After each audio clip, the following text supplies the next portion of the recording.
Buenas tardes. Como siempre es un privilegio poder meditar en la palabra de Dios y en esta ocasión pues vamos a empezar con una nueva serie. Vamos a estar en las próximas semanas hablando sobre la epístola del apóstol Pablo a los Efesios. Y bueno, ya terminamos el tema que estuvimos tratando, que fue el último viaje del Señor Jesucristo, no solo a Jerusalén, porque sabemos que no se quedó allí, sino que fue más allá, incluso fue al cielo y luego sabemos que regresará por los suyos. Y ahora vamos a tratar pues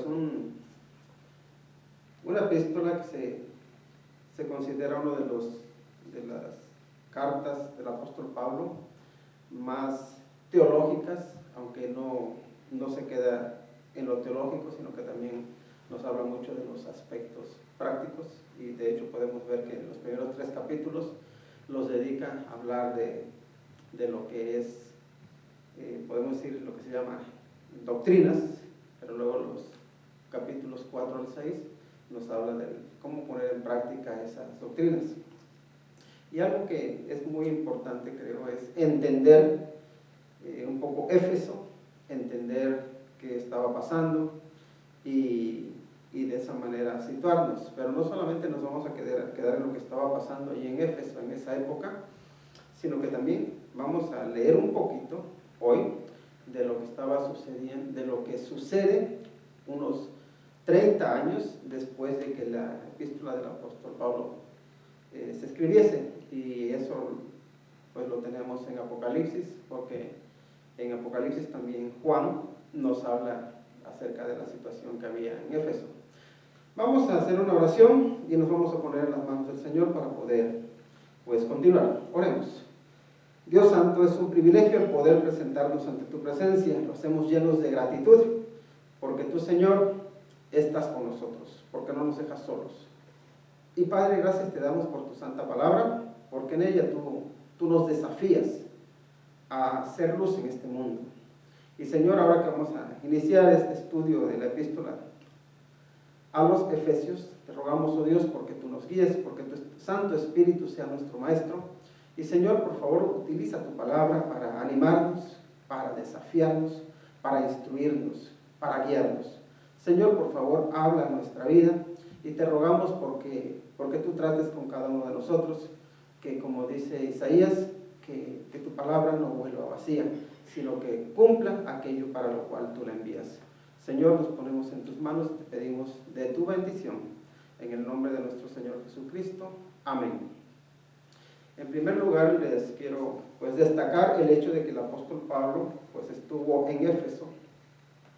Y en Éfeso había varias cosas. Él, cuando llegó, ya ahí había estado Apolos, un hombre muy ferviente, que les había enseñado algo de la palabra de Dios, pero no se las había enseñado claramente. Entonces, cuando él llega allí, les pregunta si pues, sabían lo que era la obra del Espíritu Santo, y no sabían. Y les pregunta, bueno, ¿ustedes han recibido el Espíritu Santo? Y dicen, no, ni siquiera sabemos que hay Espíritu Santo. Dice, bueno, entonces ¿ustedes en nombre de quién fueron bautizados? Dice, pues nosotros fuimos bautizados por el bautismo de Juan. Y bueno, entonces ya el apóstol Pablo lo que hace es que empieza a aclararles lo que es el bautismo que el Señor Jesucristo nos enseña, ¿no? Entonces algo que hace el apóstol Pablo ahí en Éfeso es instruir a los creyentes que ya estaban ahí sobre cuestiones doctrinales. Y vemos que él se pasa 3 meses predicando a los judíos en una sinagoga, y después de 3 meses pensaríamos que la gente iba a convencerse de que tenían que seguir al Señor Jesucristo, pero lo curioso es que muchos, nos dice la Biblia, que se endurecen y en lugar de seguir al Señor Jesucristo lo que hacen es irse en contra de Pablo, de tal manera que Pablo tiene que irse de allí y se va a una escuela que era llevada por un hombre llamado Tirano, y allí enseña a judíos y no judíos, y se pasa 2 años instruyéndolos, y allí pues sí hubo mucha gente que se convirtió, pero también vemos que había oposición. En Éfeso había mucha gente que practicaba la brujería, la magia, el exorcismo. Y de hecho había unos hombres judíos que cuando vieron cómo el apóstol Pablo, cuando oraba por la gente sanaba, muchos endemoniados eran liberados. Entonces ellos lo que dicen es, pues vamos a imitar a Pablo, ¿no? ¿Y qué empiezan a hacer? Pues van y hacen, encuentran un joven que estaba ahí endemoniado, entonces quieren exorcizarlo. Y el demonio, y ellos empiezan a decirle, pues en el nombre de Jesús, el que predica Pablo, sal fuera. Y el demonio les responde, dice, yo sé quién es Jesús, dice, y sé quién es Pablo, pero ustedes quiénes son. Y ahí nos dice la Biblia que el demonio hace que este joven se les vaya encima y los golpea hasta el punto de que ellos salen huyendo, prácticamente desnudos. Y ahí se deja ver la lucha espiritual que hay en Éfeso. Luego también había muchos, los de los que practicaban la magia, que tenían muchos libros muy valiosos, y nos dice ahí la Biblia, que una vez que se convirtieron al Señor, todos los que estaban metidos en esas prácticas ocultistas, lo que hicieron fue quemarlo todo. Quemaron todos esos libros y dijeron, nosotros queremos seguir al Señor Jesucristo. Luego, ahí en Éfeso, había un templo, el templo que se había levantado a la diosa Artemis o Diana, dependiendo de dónde fuese. Los romanos le llamaban Diana de los Efesios y los jónicos le llamaban Artemis o Artemisa de los Efesios. El caso es que había un templo muy importante y Éfeso era un centro de peregrinación. Entonces todos los paganos que adoraban a Diana de los Efesios iban a ese templo y ahí la adoraban. Y había un gran negocio alrededor del templo que consistía en que había muchos artesanos que hacían templecillos de la diosa Diana y los vendían y eran de plata. Entonces había un hombre llamado Demetrio, que él, cuando vio que la gente que se convertía al Señor dejaba de ir al templo, dejaba de comprar todos esos ídolos que estaban fabricando, ¿qué es lo que hizo? Pues llamó a todos los artesanos y les dijo, mira, aquí tenemos un problema. Sucede que están dañando nuestro negocio. Así que empieza todo el mundo, pues se crea una revuelta y querían prácticamente linchar a Pablo. No lo pudieron hacer. Un escriba de ahí es el que logra tranquilizar al pueblo, pero vemos que Éfeso era una ciudad moderna en esa época, una ciudad próspera, una ciudad grande, una ciudad donde había mucha intelectualidad, pero también era una ciudad donde había además de que había pues mucha gente que se dejaba guiar o por lo económico, por el materialismo, también había muchos que pues practicaban el ocultismo, había muchos que estaban en la idolatría. Y eso nos lo narra Lucas en el capítulo 19 del libro de Hechos.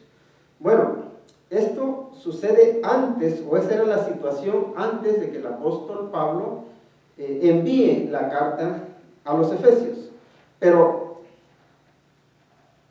unos 30 años después de que él enviase esa carta, en el libro de Apocalipsis se nos describe un poco de cuál era la situación de la iglesia de Éfeso por ahí por el año 90.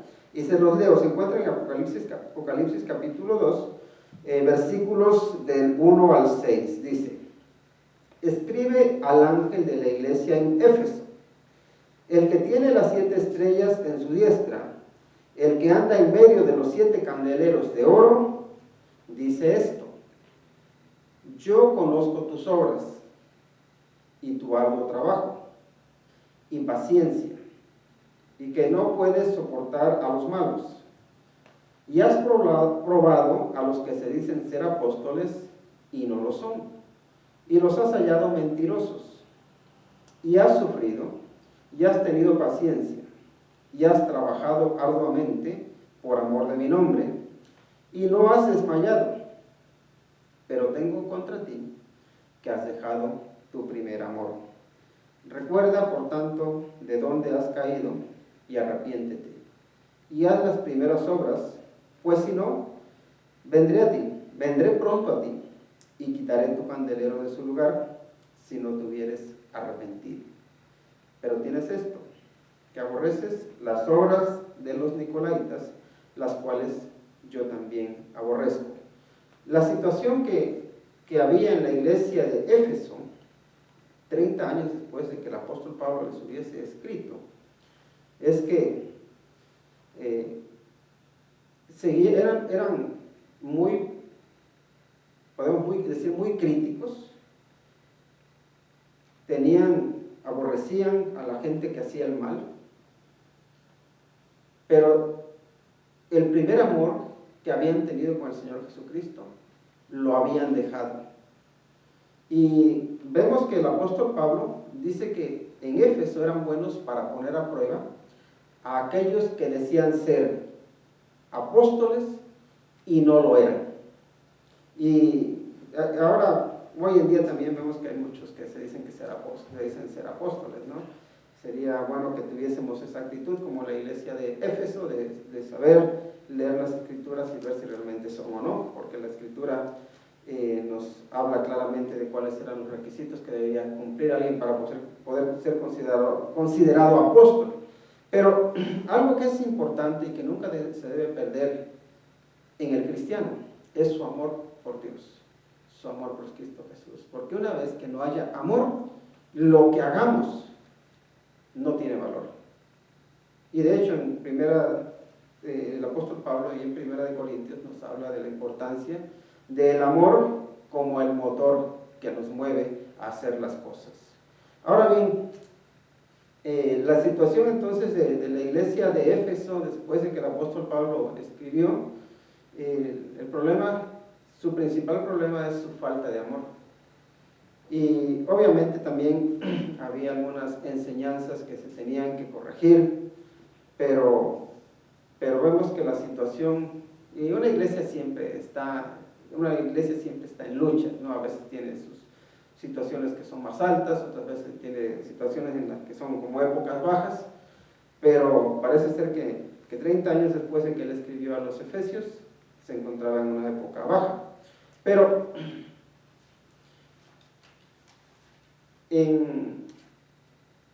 creo que es importante que mencionemos un poquito más de lo que era Éfeso. Y estuve viendo algunos datos que me parecen bastante curiosos. Por ejemplo, la ciudad de Éfeso se dice que fue fundada por una reina amazona. Y sé que cuando hablamos de Amazonas rápidamente viene a nuestra mente ¿qué? Brasil, ¿verdad? El río Amazonas, la Amazonía. Pero está relacionado, pero ahora les explicaré cómo. Entonces, había una reina amazona llamada Apasa, y de ella se deriva el nombre de Éfeso. ¿Qué pasa? Que estas mujeres amazonas eran guerreras que eran muy diestras con el arco, según nos cuenta Homero, y que de hecho ellas detestaban a los hombres, dicen que solamente los utilizaban como medios para poder reproducirse, pero que no los valoraban, y por eso es que eran famosas. ¿Y qué pasa? Que estas mujeres que eran tan diestras para el arco especialmente, se les llamaba amazonas porque se cortaban un seno para poder ser más rápidas, que no les estorbase. Y de hecho la palabra amazonas significa eso, que no tiene pecho. Y bueno, ¿cómo se relaciona con Brasil, con la Amazonía? Pues un explorador alemán, cuando fue a la Amazonía, a Brasil, se encontró que en una tribu había muchos hombres con cabello rubio y largo, y su primera impresión cuando los vio, creía que eran mujeres. Y entonces se acordó de lo que Homero decía acerca de las amazonas, y por eso él le puso Amazonas, y dijo, pues esas son amazonas, y de ahí ya surge el nombre de la Amazonía y del río Amazonas. Es curioso, pero bueno. ¿Y qué es lo que sucedía? Pues que de ahí viene entonces la ciudad de Éfeso.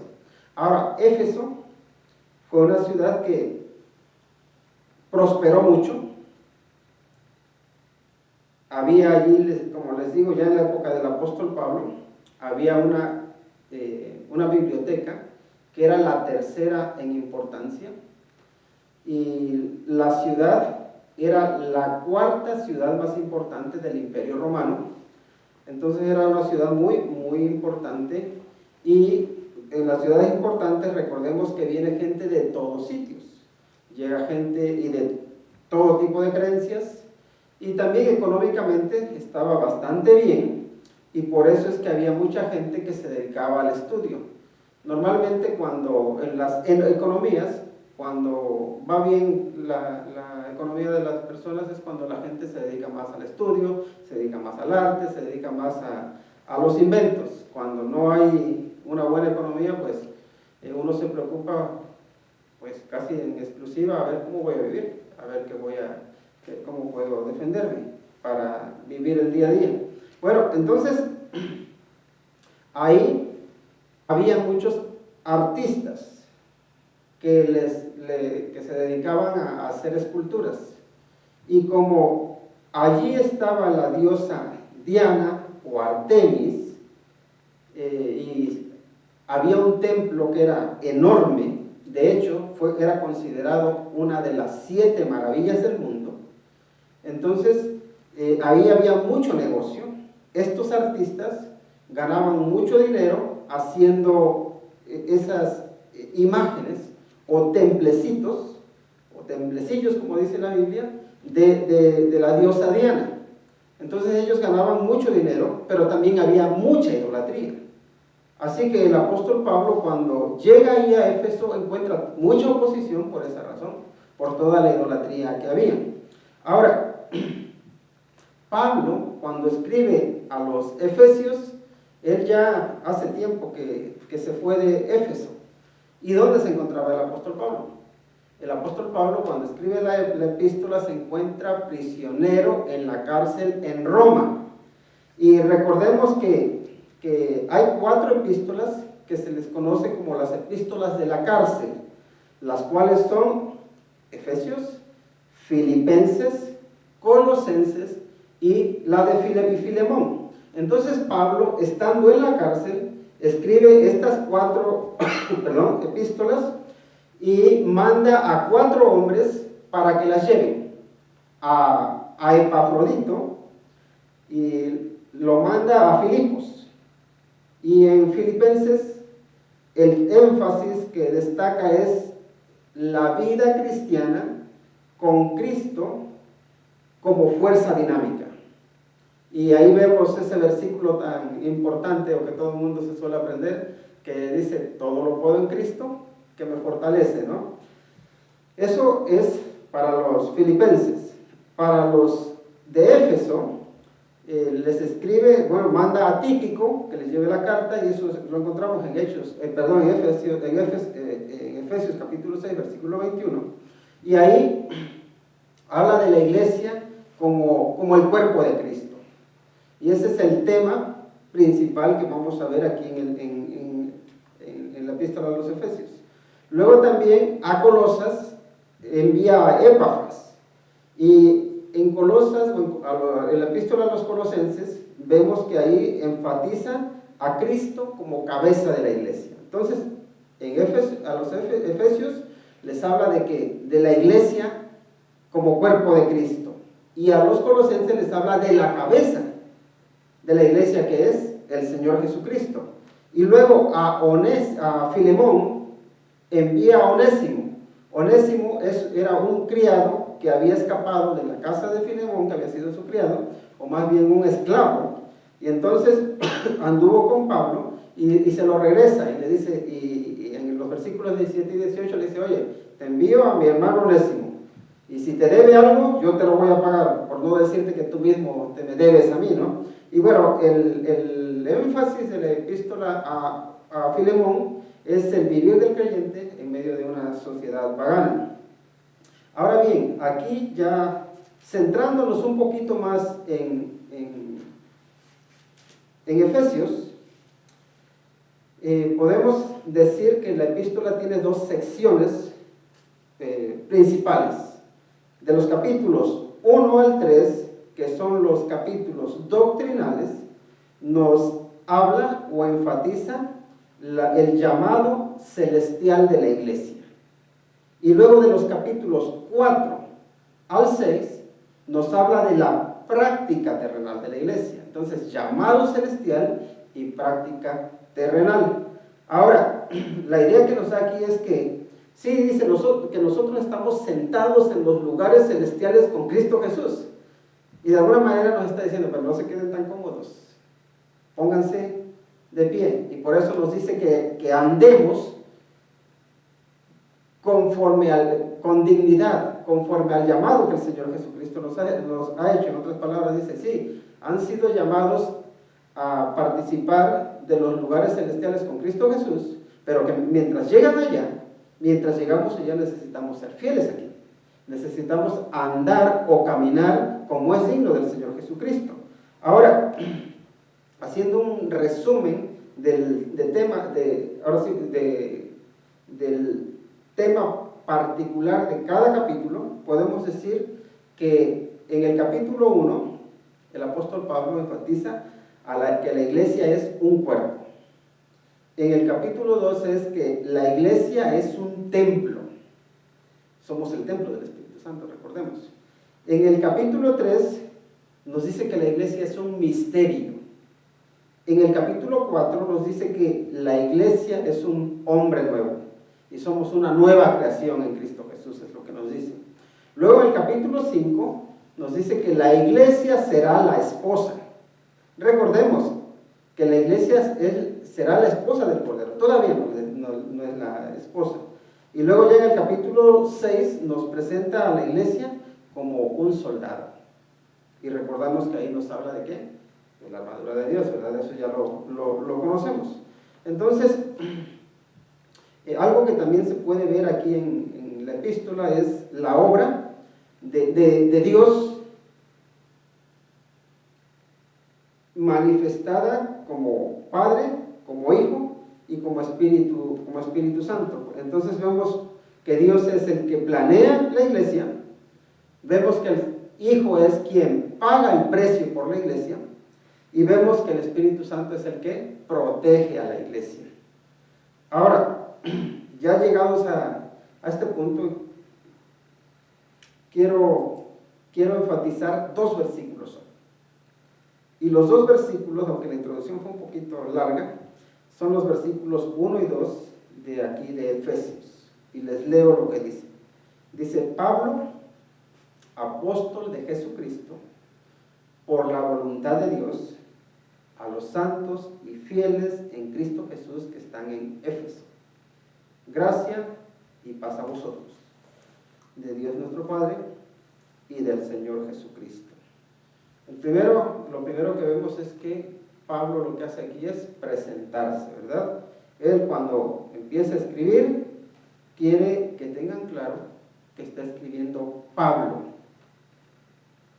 Y nada más con el nombre Pablo, ya tenemos para llenar una hora de información.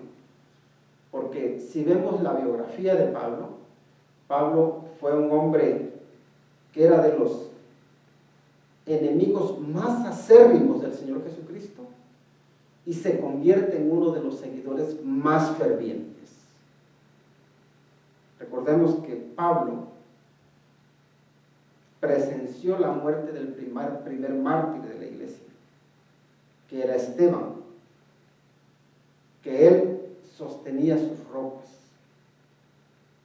Recordemos que Pablo tenía autoridad de los gobernantes judíos para apresar a todos los cristianos en cualquier lugar donde se encontrasen y llevarlos a Jerusalén para enjuiciarlos.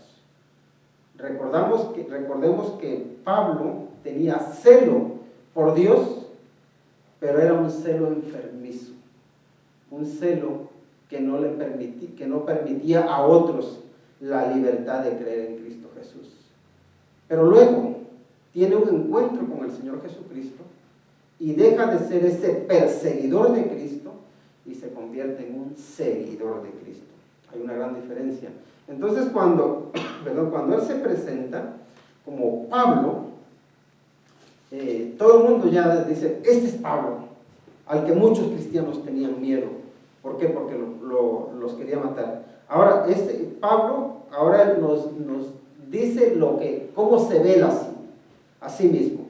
Y dice que él es apóstol de Jesucristo por la voluntad de Dios. Recordemos que Juan, cuando escribe a los Efesios, 30 años después, les dice que ellos han sido diligentes en descubrir a los falsos apóstoles. A todos los que llegaban ahí, que decían que eran apóstoles, dice, ustedes han sido capaces de darse cuenta de que han sido falsos. Pero en el caso del apóstol Pablo, él no era un apóstol falso, era un apóstol verdadero, porque el Señor Jesucristo lo había llamado, porque Pablo, por su voluntad, él habría matado a los cristianos, pero por la voluntad de Dios, se convirtió en un mensajero de Cristo. Y ahí está la gran diferencia entre uno hacer algo por su propia voluntad y hacer algo por la voluntad de Dios. Cuando nosotros hacemos algo por nuestra propia voluntad, porque nos ponemos ahí y no tenemos en cuenta a Dios, vamos a actuar egoístamente. Pero cuando hacemos algo por la voluntad de Dios, vamos a actuar para agradar a Dios, para servir a Dios. Entonces ya no se trata tanto de defender mis intereses, sino de defender los intereses de Dios. Entonces cuando él dice, Pablo, apóstol de Jesucristo, por la voluntad de Dios, está implicando eso. Yo no estoy aquí o no les estoy escribiendo porque yo quiera o porque yo tenga algún interés personal. Les estoy escribiendo porque entiendo que estoy siguiendo lo que Dios quiere que yo haga. Por voluntad de Dios se sentía que estaba preso y por voluntad de Dios ahora estaba escribiendo para animarles. Y fíjense que es curioso que él, desde la cárcel, un lugar donde mucha gente dice, no, es que si ya estoy en la cárcel ya es lo peor, yo ya no puedo hacer nada, se acabó mi vida. No, él dice, no, él desde la cárcel él todavía sigue pensando, ¿cómo voy a servir al Señor? Incluso desde aquí. Lo mismo que le pasó a Jeremías, como hemos estado viendo los días miércoles, ¿no? Como Jeremías, estando en la cárcel, todavía sigue escuchando la palabra de Dios. Todavía Dios le sigue hablando, Dios sigue tratando con él, ¿no? Y no importa en qué circunstancias nos encontremos, Dios todavía sigue tratando con nosotros. Ahora bien, la palabra apóstol tiene dos connotaciones importantes. Había el apóstol como oficio, y entendemos que el apóstol Pablo tenía ese oficio de apóstol. ¿Por qué? Porque el Señor Jesucristo lo había llamado para ser uno de sus apóstoles. Y eso no todo mundo puede serlo. Había que cumplir con unos requisitos. Y creo que quienes se llaman apóstoles hoy en día, creo que ninguno cumple con los requisitos. Porque uno de ellos era el haber visto al Señor Jesucristo. Y nadie puede cumplir con los requisitos para poder ser llamados apóstoles hoy en día en el sentido de los apóstoles. Ahora bien, hay un sentido de la palabra apóstol que significa enviado. Y en ese sentido todos nosotros podemos considerarnos apóstoles. Todo aquel que conoce al Señor Jesucristo como Salvador personal es enviado por Cristo Jesús para proclamar las buenas de salvación. Y en ese sentido todos somos apóstoles, porque todos somos enviados por el Señor para hacer luz en este mundo. Pero no somos más especiales que otros. Y creo que es importante destacar eso, que mucha gente busca títulos, y especialmente en Latinoamérica, ¿verdad? O aquí en Estados Unidos somos muy dados a la titulitis. Nos gusta siempre que nos pongan un título, como que parece que somos más grandes por eso. Y en realidad no. En realidad el título que necesitamos y debería ser suficiente es ser llamados siervos de Cristo Jesús, al servicio del Señor. Y porque todos somos llamados para eso, pero bueno, eso es otro tema. Ahora bien, luego nos dice que aquí que el apóstol Pablo describe a quienes dirige la epístola. Y dice, a los santos y fieles en Cristo Jesús que están en Éfeso. Y aquí tenemos dos palabras que son muy importantes, la palabra santos y la palabra fieles. Fíjense que aquí el apóstol Pablo está llamando santos a todos los cristianos, a todos los que han sido llamados por Dios, a todos aquellos que han rendido su vida al Señor Jesucristo, se les llama como santos. Porque la palabra santo significa apartado. Y miren, no necesitamos tener una aureola aquí en nuestra cabeza, no necesitamos estar en un cuadro, no necesitamos irnos a un monasterio, no necesitamos irnos al desierto como hicieron los ascetas en su momento, para poder ser santos. El Señor nos llama para ser santos. Y también debemos entender a qué se refiere con eso de santos. El primer sentido de la palabra santo es apartado. Y cuando el apóstol Pablo está llamando a los cristianos, a todos los está llamando santos, porque entiende que Dios los llamó y los apartó. Es decir, estaban en tinieblas y los toma, los saca de las tinieblas y los pone en la luz. Entonces son apartados por Dios y son puestos en un lugar especial. Luego también está la santidad de ser apartados para Dios. Cuando uno se aparta del mal. ¿Y cómo se santifica uno? Cuando uno decide apartarse de los fraudes, cuando uno decide apartarse del pecado, cuando uno decide apartarse de la maldad, cuando uno decide acercarse más a Dios, en ese proceso está uno que es santificándose, que está uno purificándose. Entonces la palabra santo significa apartado por Dios y apartado para Dios. Y de hecho la santificación es un proceso. Recordemos que cuando Dios nos llama, Él nos aparta, o más bien nos aparta, nos pone en un lugar especial, pero lo que Él hace es Él nos salva, nos hace hijos de Dios, y la salvación nos la da en ese momento en que creemos en Él y le entregamos nuestra vida. Pero a partir de ahí empieza un proceso de santificación. Y ese proceso pues es algo continuo. Y ahí es donde está la purificación. Por eso somos salvos por Dios en el momento en que creemos. El Espíritu Santo viene y nos sella, y luego eso lo vamos a ver más adelante. Pero también, además de que el Espíritu Santo viene y nos sella, también nosotros vamos limpiándonos, vamos purificándonos, vamos apartándonos de todo ese pecado que para nosotros era como algo más, que era algo normal cuando andábamos en Cristo. Entonces, la palabra santo es importante, pero también la palabra fiel.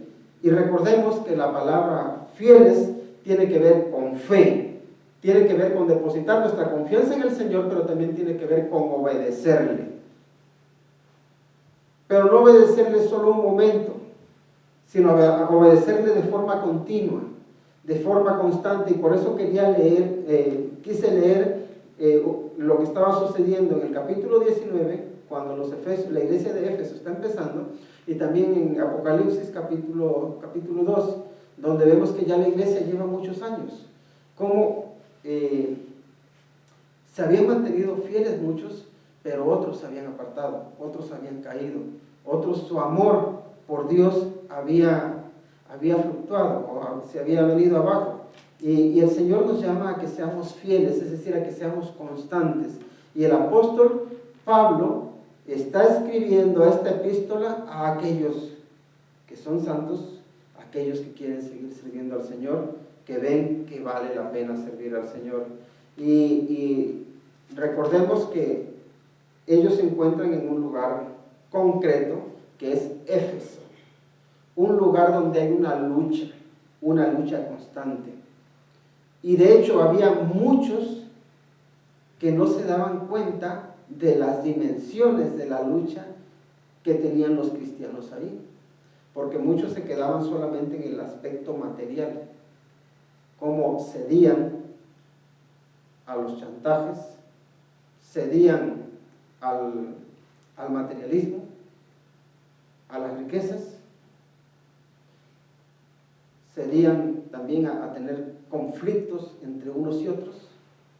Y el apóstol Pablo, cuando lleguemos al capítulo 6, nos vamos a dar cuenta cómo él les dice: no tenemos lucha contra carne y sangre, sino contra principados, contra huestes espirituales de maldad. Entonces, lo que el apóstol Pablo hace aquí es abrirles los ojos. Dice: ustedes que están en Éfeso, que son santos, que son fieles, recuerden que a los que están viendo enfrente, que parece que son sus enemigos, en realidad ellos son como marionetas que están siendo utilizadas por el diablo. Porque en realidad la verdadera lucha que ustedes tienen como iglesia, como hijos de Dios, como ejército de Dios, como soldados de Cristo, la verdadera lucha que tienen ustedes es espiritual, dice. Pero parecía que no se estaban dando cuenta de ella. Ellos que en su momento dejaron la brujería y todos los libros que tenían los quemaron porque sabían que la magia no era el camino para agradar a Dios, ahora se estaban haciendo ciegos hacia esa realidad espiritual. Y a veces eso nos pasa a nosotros. Solamente vemos hasta donde alcanzan a ver nuestros ojos, pero no vemos las dimensiones, el alcance espiritual que tiene la batalla. Todo aquel que viene a seguir a Cristo, a veces no se da cuenta de que hay una batalla espiritual, de que en Cristo somos llamados a desafiar, a derrotar las fuerzas del mal, no por nosotros mismos, sino sirviéndole a Él. Ahora, ¿cómo podemos salir victoriosos en nuestra lucha contra el mal? Ese mal que está también metido en nuestro cuerpo, ese mal que nos rodea. ¿Cómo podemos salir victoriosos? Y aquí el apóstol Pablo nos da dos palabras que son claves y que utiliza prácticamente en todas sus epístolas. Y dice: gracia y paz a vosotros, dice, de Dios nuestro Padre y del Señor Jesucristo. La palabra gracia tiene que ver con el poder que Dios da para uno poder vencer. La gracia de Dios es el poder que tenemos de que Dios nos capacita para poder enfrentar el mal, para poder decir no al pecado, para poder en cualquier circunstancia que nos encontremos salir victoriosos, porque la victoria es de Él, porque la victoria es del Señor Jesucristo. Entonces dice gracia, y luego nos dice y paz. Y sabemos que la paz tiene que ver con el descanso, la paz tiene que ver con la tranquilidad, pero la paz también tiene que ver con el estar completo. Y de hecho eso es lo que significa la palabra paz. La palabra paz significa plenitud, estar completo. Y la idea que tenemos es como, por ejemplo, cuando estamos haciendo un rompecabezas, ¿verdad? Y ahí va uno colocando todas las piezas, y hasta que pones la última pieza, entonces ya puedes decir paz, pues está completo. Y esa es la idea que nos da el Señor, o la idea que aquí nos da el apóstol Pablo, es que nosotros, para poder tener la victoria, necesitamos la gracia de Dios, que es su poder obrando en nosotros, y también necesitamos su paz, esa paz que sobrepasa todo entendimiento. Y la idea que nos da aquí es que nosotros debemos aprender a reconocer que en Cristo lo tenemos todo. No necesitamos la mentira para estar en paz. No necesitamos participar de las obras de las tinieblas para estar en paz. No necesitamos el pecado para estar en paz. No necesitamos nada de lo que este mundo nos ofrece para estar en paz, es decir, para estar completos. ¿Por qué? Porque en Cristo estamos completos. Y cuando tú estás completo, cuando estás satisfecho, entonces cualquier prueba que te venga, cualquier tentación, cualquier lucha, cualquier desafío, no te va a derribar. ¿Por qué? Porque estás completo en Dios. Porque dices, es que yo no necesito nada de eso que el mundo me ofrece, porque estoy completo en Cristo Jesús. Ahora bien, esto es solamente la introducción, pero debemos tener en mente esto. En Cristo Jesús hay una voluntad que Él tiene para con nosotros, y siempre que andemos en su voluntad estaremos llenos, estaremos satisfechos y no sentiremos o no tendremos la necesidad de algo más, especialmente lo que este mundo me ofrece cuando busca engañarme. Así que la próxima semana continuaremos ya con más meditando en los siguientes versículos, pero por ahora les digo que la paz de Dios, que la gracia de Dios sea la que llene sus corazones y que sea la que nos permita vivir agradando a Dios. Vamos a ver. Te agradecemos, Padre Santo, por el privilegio que tú nos das de poder meditar en tu palabra, de poder aprender de ella. Y Señor, ahora que pues iniciamos este estudio, por favor te ruego, Padre, por cada uno de nosotros. Primero porque tú abras nuestros ojos para que nos demos cuenta de que todos los desafíos que están a nuestro alrededor no son para destruirnos, sino para fortalecernos. Y Señor, ayúdanos a ver de cómo tú quieres que veamos. Ayúdanos a proceder como tú quieres que procedamos. Padre, que podamos conocerte a ti, ver tu obra y que podamos también obedecerte a ti para poder hacer tu obra. Señor, nos ponemos en tus manos y te pedimos de tu bendición, de tu dirección. Te pedimos de tu paz, de tu amor, Señor. Que tú llenes nuestros hogares de tu esperanza, de la confianza que solo tú sabes dar. Por favor, Señor, bendice a cada uno de nosotros. Llénanos de tu amor y permítenos honrarte y glorificarte como te mereces. Pues te lo pedimos en el nombre de Cristo Jesús. Amén.